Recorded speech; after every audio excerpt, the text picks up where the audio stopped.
TVN আপডেটে স্বাগত জানাচ্ছি আমি শোয়েব আক্তার। ইরানের সর্বোচ্চ নেতা আয়াতুল্লাহ আল খামেনিকে হত্যা করতে প্রেসিডেন্ট ডোনাল্ড ট্রাম্পকে ইসরায়েল একটি গোপন প্রস্তাব দেয়। ট্রাম্প প্রশাসনের একজন সিনিয়র কর্মকর্তা এনবিসি নিউজকে জানান, ট্রাম্প সরাসরি এই প্রস্তাব বাতিল করে দেন। ইসরায়েলের এই পরিকল্পনাটি আসে এমন এক সময়ে যখন ইসরায়েলি বাহিনী ইরানে ব্যাপক বিমান হামলা চালাচ্ছে এবং এর জবাবে ইরান ইসরায়েলের সামরিক ও বেসামরিক লক্ষ্যবস্তুতে ক্ষেপণাস্ত্র নিক্ষেপ করছে। আমেরিকান ওই কর্মকর্তার ভাষ্যমতে, ট্রাম্প এই হত্যাকাণ্ডের পরিকল্পনাকে হঠকারী আখ্যা দিয়ে বলেন, এর ফলাফল হবে ধ্বংসাত্মক। এমন আগুন জ্বলে উঠবে যেটা কেউ নেভাতে পারবে না। ইসরায়েলের প্রধানমন্ত্রী বেঞ্জামিন নেতানিয়াহু ফক্স নিউজকে এক সাক্ষাৎকারে এই বিষয়ে সরাসরি মন্তব্য না করলেও রয়টার্স এই প্রকাশিত খবরের কিছু অংশকে ভুয়া ও অনুমান নির্ভর বলে দাবি করেন। তবে তিনি নিশ্চিত করেন, ইসরায়েলি শহরগুলোতে ইরান থেকে ছোড়া ড্রোন ধ্বংস করতে এখনও আমেরিকান পাইলটরা সহায়তা করছেন। তেহরানে আতঙ্ক, মানুষ শহর ছাড়ছে। ইসরায়েলি বোমাবর্ষণ অব্যাহত থাকায় ইরানের রাজধানী তেহরানে ব্যাপক আতঙ্ক ছড়িয়েছে। হাজার হাজার বাসিন্দা শহর ত্যাগ করছে। পশ্চিমাঞ্চলের প্রদেশগুলোর দিকে মহাসড়কে দীর্ঘ যানজট দেখা যাচ্ছে। জ্বালানি স্টেশনগুলোতে লাইন, বাস, রেল স্টেশনে বিশৃঙ্খলা এবং বিদ্যুৎ বিভ্রাটের খবর আসছে।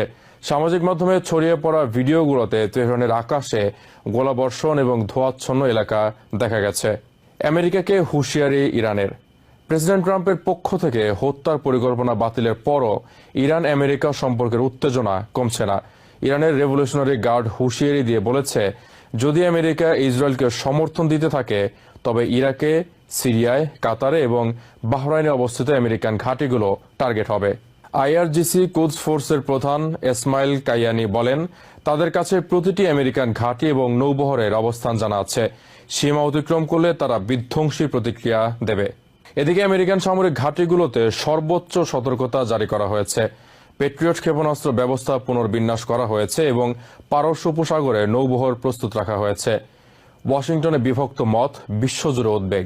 ওয়াশিংটনের রাজনৈতিক নেতারা এই পরিস্থিতিতে দ্বিধা বিভক্ত। রিপাবলিকান আইন প্রণেতারা ট্রাম্পের এই সিদ্ধান্তকে দুর্বলতা বলে আখ্যা দিচ্ছেন। সেনেটর টম কটন বলেন, খামেনির হাতে আমেরিকান ও ইসরায়েলের রক্ত, তাকে থামানোর সুযোগ ছিল।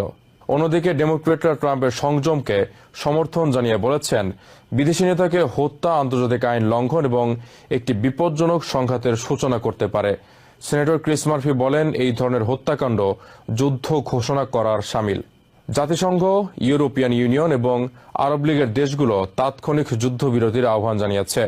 জাতিসংঘ মহাসচিব অ্যান্টোনিও গুটেরেজ সতর্ক করেছেন, একটা ভুল হিসাবই পুরো মধ্যপ্রাচ্যে বিস্ফোরণ